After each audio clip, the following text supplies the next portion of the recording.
আমরা রক্ত থাকা পর্যন্ত ভারতকে আমরা বাংলাদেশে প্রবেশ করতে দেবো না, ছাড় দেওয়া হবে না। আমাদের বাংলাদেশকে রক্ত দখল করতে দেবো। আমরা যদি শরীরে তাজা রক্ত দিয়ে আর বিজেপির সাথে আমরা থাকবো, সহযোগিতা করব।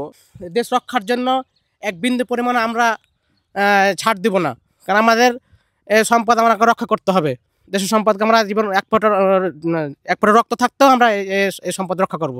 সর্বোচ্চ রক্ত যতক্ষণ আছে ততক্ষণ আমরা ওরাকে হতে দেবো না, প্রতিহত করবো। আমরা বাড়িতে ছিলাম, বাড়ি থেকে আমরা আওয়াজ পাচ্ছি যে মসজিদে যে এরকম বাংলাদেশের গাছগাছালি সব কেটে ফেলে দিলে ইন্ডিয়ার বিএসএফ সহ পাবলিকারা। এবার আমরা ওই মাইকের আওয়াজ শুনে দড়িয়ে এলাম লাঠি লাদনা লিয়া, এসে দেখি ঠিকই গাছ কাটছে। আমরা লাগলাম ধাওয়া করতে, ওরা ভিতরে পালিয়ে গেল। আবার তখন আমাদের বিএসএফ এখানে আমাদের বিজেপি ছিল না, আবার ওরা বিজেপি ওরা বিএসএফরা আবার লোকজন লিয়ে আবার আমরাকে লাগলো ধাওয়া করতে। আমাকে বাংলাদেশের ভিতরে অনেক ভিতরে মোটামুটি 150 গাছ ভিতরে আমাকে তেড়ে ইকে দিলে, আবার টিএল সেল মারছে, আমরাকে অন্ধকার করে দিচ্ছে একবারে। হ্যাঁ, আবার ফের যখন ওই গ্যাসটা হলো তখন আমরা তাড়তে লাগলাম হাসা লাদনা লিয়া। হ্যাঁ, আবার ওরাকে তেড়ে দিলাম। এই মুহূর্তে কিছুক্ষণ পরে আমাদের বিজেপি আইলো, আসার পরে তখন ওরা ভিতরে গেল। ক্ষয়ক্ষতি আমাদের প্রায় প্রচুর ক্ষতি হয়েছে।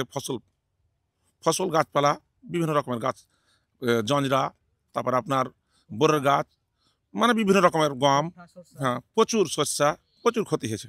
আমরা রক্ত থাকা পর্যন্ত ভারতকে আমরা বাংলাদেশে প্রবেশ করতে দেবো না, ছাড় দেওয়া হবে না। সর্বোচ্চ রক্ত যতক্ষণ আছে ততক্ষণ আমরা ওরাকে হতে দেবো না, প্রতিহত করবো। বিএসএফ তার আগের দিন ওই ওদের নিয়ে ওরা আগে গম কেটেছিল, গম কেটে ওরা আগে নিজে গম কেটেছে, গম কেটে আপনার ভিডিও করেছে।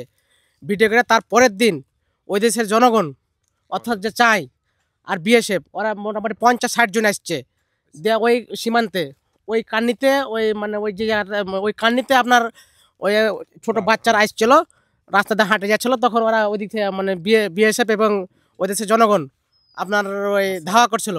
ধাওয়া করার পরে ওরা এসে গাছ কাটতে লেগেছে। গাছ কাটার পরে তখন আমাদের এই মাইকিং, আমাদের গ্রামে যখন মাইকিং করলো তখন সব বেরিয়ে আসলো। বেরিয়ে আসার পর থেকে তখন আমরা ওদেরকে, যখন আমাদের দেশে যখন গাছ কাটছে, ফসল নষ্ট করছে, তখন আমরা এদিক থেকে সবাই মিলে যে ওদেরকে ধাওয়া করেছি, যে যার মতো করা। এবং ওদের বিএসএফ আপনার ওই টিয়ার সেল ছাড়ছে এবং রাবার বুলেটও ছাড়ছে কিছু দিয়ে আমরা তখন ইট পাটকেল ছাড়ছে। আমরাও তখন আমাদের বিজিবি থেকে এবং আমাদের জনগণের সাথে নিয়ে আমরাও তখন ওদেরকে প্রতিহত করেছি। আর এখানে আমাদের যে দেশ রক্ষার জন্য এক বিন্দু পরিমাণ আমরা ছাড় দিব না, কারণ আমাদের সম্পদ আমাকে রক্ষা করতে হবে। দেশের সম্পদকে আমরা জীবন এক ফোঁটা রক্ত থাকতেও আমরা এই সম্পদ রক্ষা করব। আপনাদের কি মনে হয় এর পিছনে কারো হাত থাকতে পারে কিনা? এখানে অবশ্যই এখানে কিছু উস্কানিদাতা আছে। এই উস্কানিদাতার কারণে আমাদের করছে। আর এটা হচ্ছে আমাদের পুরো পরিকল্পিতভাবে আমাদের এখানে তারবেড়া চৌকা সীমান্তে তারবেড়া দেওয়ার জন্য ওরা এটা আগে থেকে পরিকল্পিতভাবে ওরা এই ধরনের কার্যক্রম করছে।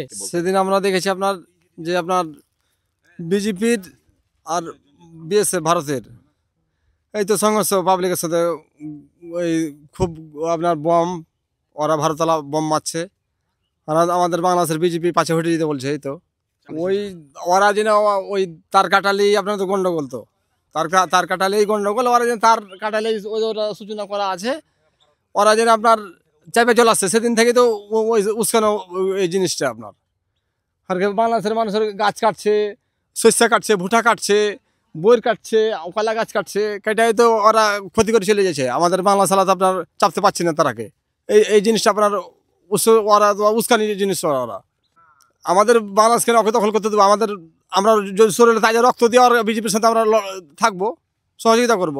ভুট্টা আমাদের নষ্ট হয়েছে 10 কাঠা, আমাদের শস্য বাড়ি তো আমাদের 20 বিঘা তো মানে ক্ষতি হয়েছে আমাদের গ্রামের 20 বিঘা তো হবেই। এমনি বোরের গাছ, কলা গাছ, ভুট্টা, গম সবই ক্ষতি হয়েছে আপনার।